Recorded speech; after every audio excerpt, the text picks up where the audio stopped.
So you're okay with this GDP report? Yeah, I think this GDP report, especially once you get under the hood, you take out some of those more volatile components. Consumer spending and investment look great. You gotta love these. You gotta love these politicians. I mean, if you take the bad stuff out of that report, it doesn't look too bad. That's Jared Bernstein talking about that. My first guest with us here at the bottom of this first hour, my good friend, host of Making Money with Charles Payne, which you can watch weekdays 2 to 3 p.m. Eastern on Fox Business. Charles Payne himself joins us via phone. My friend, always so good to talk with you. I really am interested in your reaction to that spin. If you take some of this bad stuff out of that report, Charles, it starts to look kind of good. It's my goodness. I mean, it's I've sparred with Jared maybe 100 times over the last 15, 20 years. Golly, so I have not had the pleasure of interviewing him since he's been in the administration, and I don't know if I could with a straight face because, golly, you know what though, Dana? All they do is insult the American public, though. Because if your boss goes on TV the day before or somewhere and says, "Hey, we've got the best economy ever. We're the envy of the world," and the next day you're making excuses. You've done which one is it? Yeah. Yes. And by the way, it is the greatest economy ever for wealthy people. What they have done to this economy, pumping in so much money, trillions of dollars, an avalanche of cash that's still working its way in, still pumping in more money at this very second. We saw what happened with rates. We saw what happened with inflation. We saw what happened with rates. And rich people have assets that make big money when interest rates go up. Poor people just have to pay higher credit card fees. Exactly. So That's a good crazy. Point. Which gets into that whole capital gains thing now that all these details are coming out of this plan that was announced last month. The Biden administration now pushing, what is it? I think we were talking 44.6%.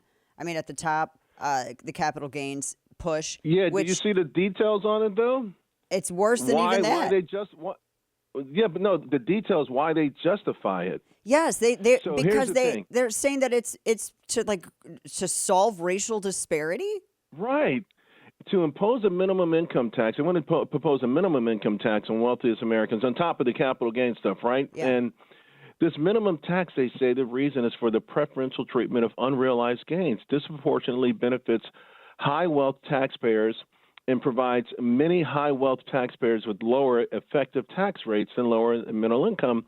Then they go gender, geography, race, ethnicity.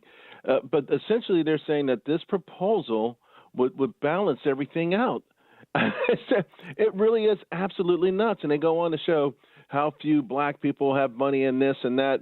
The asset table that comes with this, white families have 73% ownership of homes, black families 46%, white families have 65% of stocks, black families have 39%, white families have 16% business ownership, black families 11%. The question is, beyond this being stupid, racist, un-American, is how does this even level a playing field? Confiscating money from someone else does zero for me. You're insulting me. You're just pimping. All they ever do, Dana, they pimp black people and black children for every program out there. None of them are designed for black people or black children. Or success. They're not, no succccess. No, it's always a lowering of expectations. You know why? Go ahead. You know why I say it's a success for them? Because there's no success from where you and I are concerned because we are thinking about it in economic terms. It is success for them because as long as government gets bigger and more powerful, that's their only game. But they know they can never, ever truly go out to the American public. Even now, where more and more people are sort of second-guessing capitalism and say, hey, we want to simply have a gargantuan government that dictates everything. So they do it under the guise of economics or the guise of environment, whatever thing they can sort of use to leverage. But that's never the goal. So, yeah, for us it's unsuccessful because it doesn't do anything economically. For them, it's successful because it gives them more power. That's a good point. Talking with our good friend Charles Payne, host of Making Money with Charles Payne, that you can watch on Fox Business weekdays 2 to 3 p.m. Eastern. I was trying to figure out, I guess, is 87,000 agents, Charles, is that going to be enough to go and check everybody's unrealized gains to look for the only way I guess the white tax for unrealized gains? How are they going to do this? Yeah, well, 87,000 is a start. This is why, listen, they're checking $600 Venmo transactions, right? So It's a surveillance state. And by the way, crypto folks, they better take a look at the capital gains stuff. There's a lot of things in there for surveillance of crypto. Essentially, they're gonna gut crypto. The essence of crypto and the anonymity of crypto, they're gonna gut it if they have their way. And you think about it, why do they always talk about crypto and criminals, right? Yeah. Criminals use crypto technology. And I'm saying to myself, well, what were they using yesterday? Dollars? We didn't ban those. Right? That's a good point. You always you associate it with crime and criminals because how did they get Al Capone? They never got him on anything but taxes, right? Yeah, so you sort of, they set the stage for these things, but I tell you, I think a lot of crypto folks are sleeping on this new capital gains tax. I know they won't because they're very aggressive, but they're also really, sort of like they feel like they've won, and these big governments, particularly the United States, not going to let them win that easy. I don't think. Yeah, I don't think that. I don't think they are either. And I think you touched on something that a lot of people kind of overlook, especially the way that they try to characterize crypto and those. I hope those people are paying attention to all this. Talking with our friend Charles Payne, because with this, so we got the capital gains. They're talking about raising the tax rate. We got capital gains. That's going to, I think, gut. Well, I mean, not. I think that's going to gut investment. I was talking with Kane just on last segment about the investment into tech, into R&D, et cetera. When businesses are not being taxed to the nth degree, that's when you're seeing the greatest gains, for the lack of a better way to put it, in terms of technological progression, small business expansion, because that's the soul. I mean, that's the soul of small business and investment, and how all of these other businesses get started. What is that going to do, especially when it's accelerated to the extent that the Biden administration wants to push it, Charles? People become afraid. I mean, you're starting to see it now, and some of these, certainly with small businesses, small business sentiment is just plunged. It's falling completely apart. And to your point, here's one of the ironies is, again, and I say, Biden keeps bragging about how great the economy is, and of course he's always comparing it to Europe, which. The funny thing is he would like us to be more like Europe. Of course, we're doing better than Europe. Europe's a cautionary tale for every American, particularly Germany. But the thing is we're where we are now with a certain system, but also on their certain taxes. Whose taxes are we operating under right now? The Trump taxes.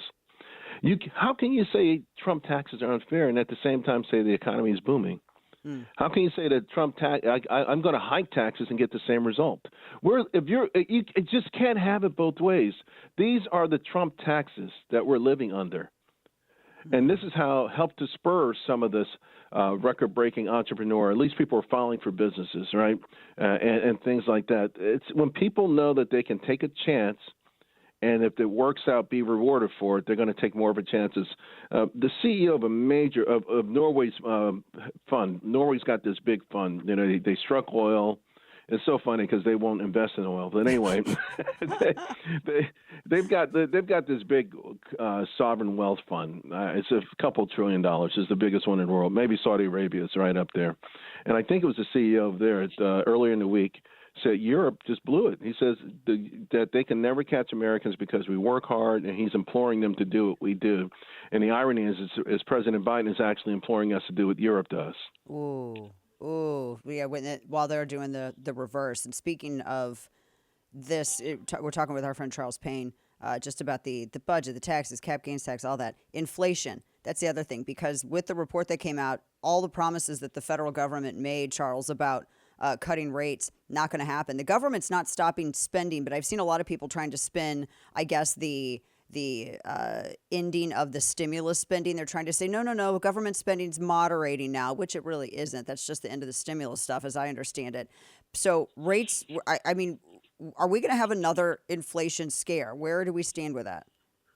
We're in the midst of an inflation scare right now. Now, we had an inflation readout that actually came in higher than Wall Street expected, but because of the GDP report that came out earlier, that shocked the heck out of everyone. Prices exploded higher. And, it's interesting because these economists, they always try to sugarcoat things. So in January, we had these inflationary signals. They said, well, you know what? It was the weather. Like, and I'm always surprised when they think they're surprised when it gets cold in January. Yeah. Like, like, you mean they didn't factor in it was going to be cold in January? Yeah. That was a surprise to the numbers? Okay. And so now they can't do this, right? It's been 3 months, and here's the problem. You can't put this much money into an economy. It's not organic. Right. It's economics 101. Too much money chasing too few goods and services is inflation. It triggers inflation. In this case, 40-year high inflation. And we're not just going to simply waltz away from it. What's going to happen is money is going to, all of this cash is going to gravitate toward the 1%.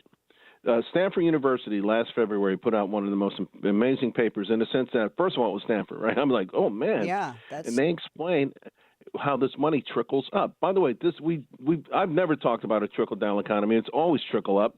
The average person gets money, and they can't wait to go out and give it to someone who's a billionaire. One way or the other, we love to give our money to billionaires. It trickles up.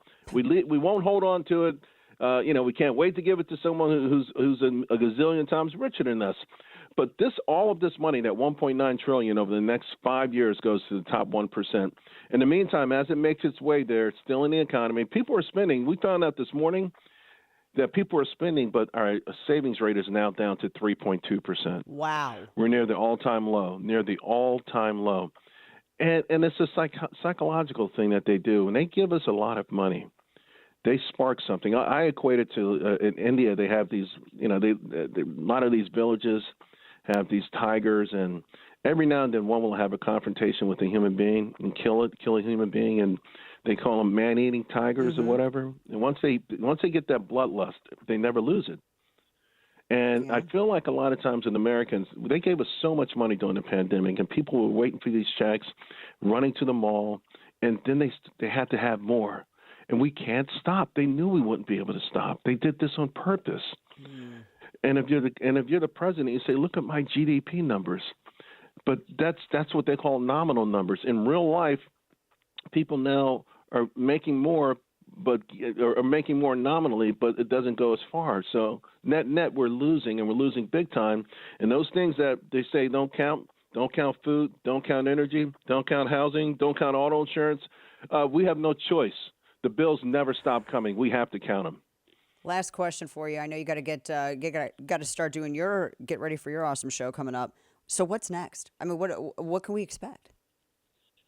This is the ultimate showdown this November, and people don't realize just how important it is because essentially what we are going to be voting on is freedom, individual and economic freedom, versus a big government that knows all, does all. And a good study of this would be fascism in Italy, political fascism and economic fascism. Not people associate that with it was an economic system where essentially the state, it was sort of state-run capitalism, similar to what China does, but they also had a carve-out for wealthy individuals.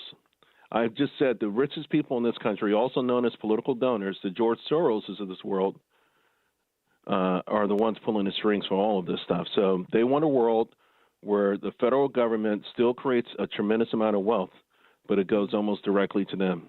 There you go. Goodness, we got a lot to deal with in November. Charles Payne. We do. The good thing, though, Dan, is people feel this in their heart. They don't know what. They don't connect the numbers. They don't crunch the data. They don't look at the data. They don't pull it apart.